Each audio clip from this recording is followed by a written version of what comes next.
ہمارے جو بابا لوگ ہوتے ہیں میری عمر کے، تو وہ آتے ہیں، چڑھتے ہیں، بچوں کو دیکھتے ہیں کہ یہ شرارت کر رہا ہے، یہ فلاں کر رہا ہے، تو بھئی آپ کے بچے شرارت کریں تو وہ ان کی ادائیں قرار پائیں، اور یہ بچے اگر کہیں کوئی شرارت کریں تو یہ مافوق البشر تو نہیں ہے، یہ بھی ایسی انسان ہے جیسے آپ کے بچے ہیں، کھیلتے کودتے ہیں، شرارتیں کرتے ہیں، اچھا کام کرتے ہیں، تو آپ کو ان سے پیار کرنا چاہیے، بلکہ اپنے بچوں سے زیادہ ان بچوں سے پیار کرنا چاہیے،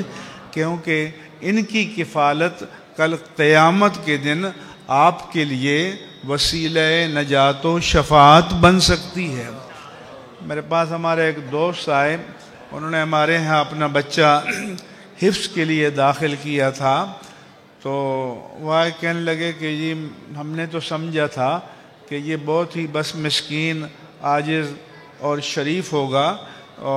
لیکن یہ تو دوسرے بھائیوں سے بھی زیادہ شرارت کرتا ہے۔ میں نے کہا یہ حیرت کی بات نہیں ہے، دوسرے جو ہیں وہ تو ویسے ہی شیطان کے راستے پر چل رہے ہیں، تو اب یہ رحمان کے راستے پر چل رہا ہے تو شیطان زیادہ محنت اس پر کرے گا،